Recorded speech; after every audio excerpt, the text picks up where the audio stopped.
आज के इस रिसर्च टॉक पीएचडी सेशन के इस यूट्यूब वीडियो सेशन में आपका स्वागत करता हूं। और इस शॉर्ट यूट्यूब वीडियो सेशन में मैं आज आपके साथ जो चर्चा करने जा रहा हूं वो बहुत सामान्य सा विषय है, लेकिन महत्वपूर्ण हो जाता है, क्योंकि इस विषय के बिना पूरा जो चैप्टराइजेशन है या चैप्टर 5 और चैप्टर 3 और चैप्टर 4 को लिखना मुश्किल ही नहीं, नामुमकिन है। मैं जिस विषय की बात कर रहा हूँ वो बात है formulation of objectives of the study. मित्रों, जब हम इस क्वेस्ट में होते हैं कि हम किसी भी रिसर्च टाइटल से रिलेटेड उस टाइटल को इस तरह से ब्रेक करते हैं कि उसके ऑब्जेक्टिव्स को हम डराइव करते हैं, तो हमें इन चीज़ों का ध्यान रखना है कि पहला तो जो भी ऑब्जेक्टिव है वह अचीवेबल होना चाहिए। उसको हम by the process of research, by the methods of research prospect उसको हम एंडोर्स कर सकें। दूसरा, ये बहुत इम्पॉर्टेंट है हमारे लिए कि हम जिन चीज़ों की फिजिबिलिटी ऑब्जेक्टिव्स को अचीव करने के लिए नहीं है, उनको अचीवेबल बनाएं कैसे। मेरा कहने का तात्पर्य ये है कि जब हम किसी ऐसे ऑब्जेक्टिव को सेट कर रहे हैं जिसके डेटा को एनालाइज करना या डेटा को इस तरह से ट्रांसमिट करना कि जो डेटा हमें क्या बता रहा है और उससे हम इंटरप्रेट क्या निकालें, इस मेथड को हमें समझना पड़ेगा। अगर मैं उदाहरण के तौर पर समझाऊं तो ये वैसे ही होगा जैसे अगर मैं कहना चाहूँ कि इस स्टडी के थ्रू मैं ये इवेलुएट करना चाहता हूँ कि लोगों का सेटिस्फेक्शन लेवल क्या है। लोगों का सेटिस्फेक्शन लेवल क्या है का मतलब किन सेवाओं के प्रति है,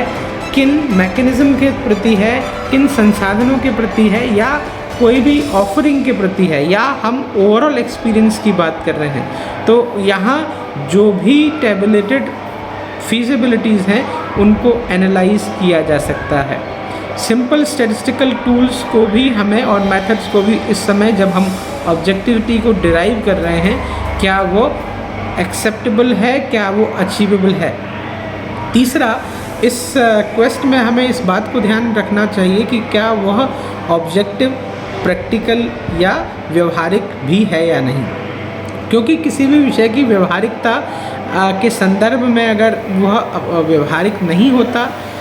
तो शायद ये कहना बहुत आसान होता है कि हम रिसर्च मेथड्स को अप्लाई करके या बहुत सारी अलग अलग टूल्स एंड टेक्निक्स को अप्लाई करके हम इस बात का जस्टिफिकेशन कर सकते हैं। हालांकि इस बात की संभावनाएं हैं कि किसी भी तथ्य को हम उसके उद्देश्यों को स्पष्ट करके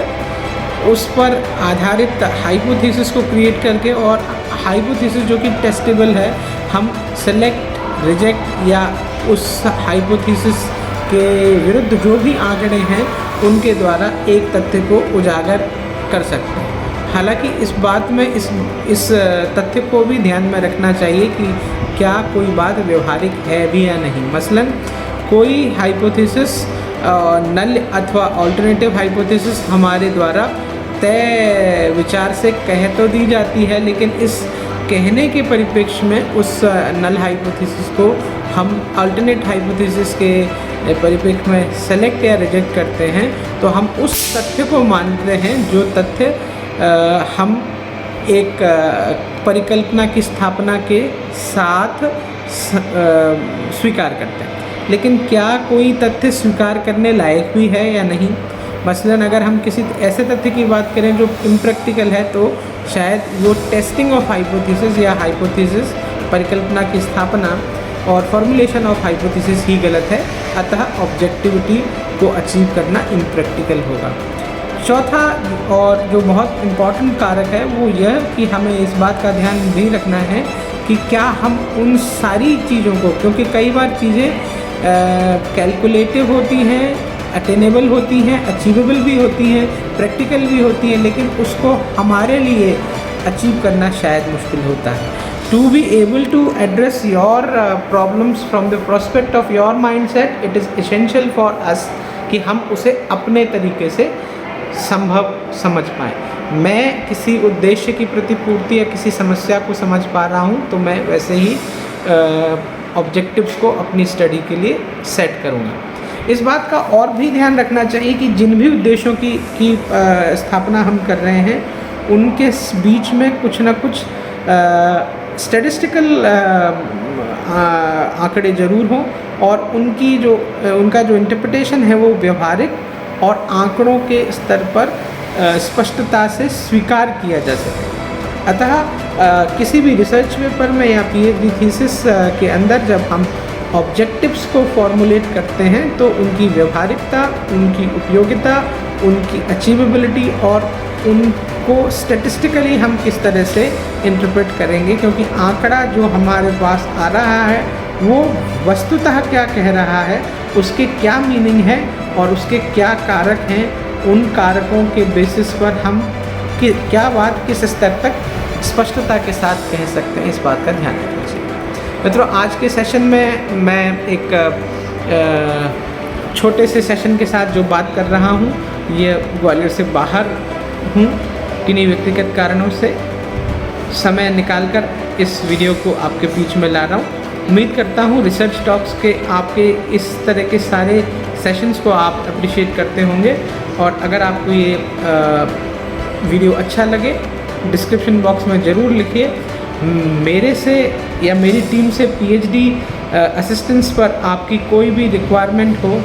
जो मैनेजमेंट, टूरिज़्म या अलाइड सब्जेक्ट से रिलेट हो सकती है, आप ज़रूर संपर्क करें। डिस्क्रिप्शन बॉक्स में कॉन्टैक्ट डिटेल आपको मिल जाएगा और आपकी किसी भी क्वेरी या समस्या को सॉल्व करके मुझे खुशी होगी।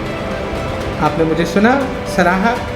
तो इस कार्य के लिए एक थैंक्स आपके प्रति और इस थैंक्स के अगेंस्ट आप इस चैनल को सब्सक्राइब, लाइक, शेयर करें, कमेंट करें, जुड़े रहें। नमस्कार, गुड नाइट।